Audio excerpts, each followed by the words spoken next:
one of the questions that everybody wants to know the answer to. How do I get faster on the bike?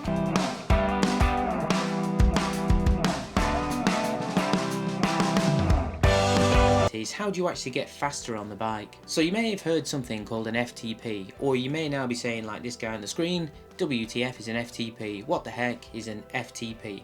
So FTP stands for functional threshold power. And the reason why we can use this to make us get a little bit faster on the bike is your functional threshold power, we can use it to set your training zones.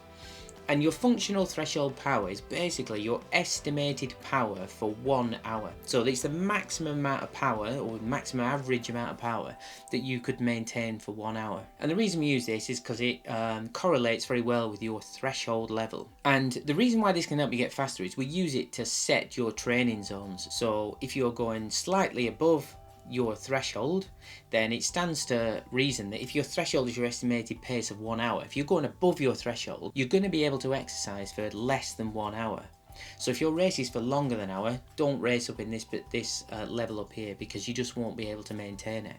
And conversely, if you're doing your long endurance rides at the weekend, you can't do those at or above your threshold so long as they're longer than 1 hour, because you just won't be able to maintain it. So you have to come down to these lower level training zones, lower level power, that you can do for a longer period of time. Maybe your 2-3 hour bikes at the weekends, you do them at more like an endurance pace. So how do we actually find out what the FTP is? So there's different ways you can find out what your FTP is, but you have to do some kind of test, and then we find out what that value is. The most obvious way is if it's an estimated, your FTP is an estimated hour of power.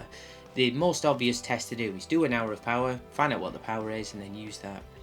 That's quite hard to do your maximum average amount of power for 1 hour. It's quite a tough test, so most people do a slightly shortened version of that. So you do all your warm-ups, and then in the middle you've got a 20-minute period where you would take the average power from that, because then you want to extend it to your estimated power of an hour. You times that by 95%, and that gives you your estimated FTP. The test that I use with my athletes and has been very successful is a ramp test. So what I've actually found with many athletes is that they much prefer to do the ramp test than doing the 20-minute power test, and it basically comes out with exactly the same results. So if you're going to do a test, make sure it's the one that you prefer to do.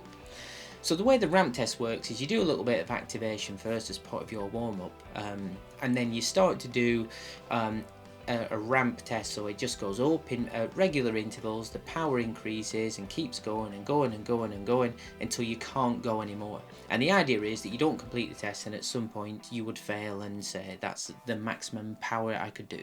We take the maximum full 1 minute of power that you did throughout the test, and we plug that into our calculator, which would then, we take 75% of that value, and you can see the example here on the screen, that if we did a maximum power of 350 watts, it's not mine by the way, but if we did a maximum of 350 watts, your FTP would work out at something about approximately 263 watts, and then we could use that to set your training zones. So what we can then do is be a little bit more exact about the power we're going to aim for when we do our interval training or our long endurance sessions.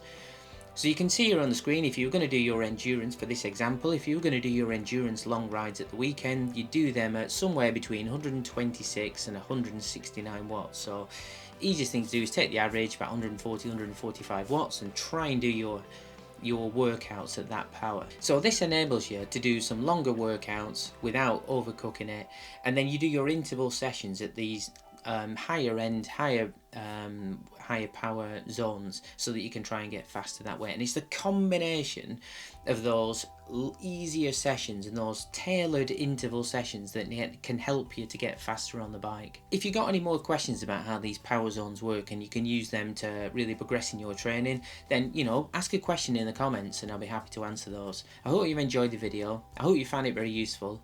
Please do subscribe below, then you'll get notified about future videos. And if you have any comments about how to get faster, or anything I've covered in the video, or you want to be covered in a future video, it doesn't have to be about cycling, anything to do with triathlon, please pop it in the comments and I'll try my best to answer it in the next video.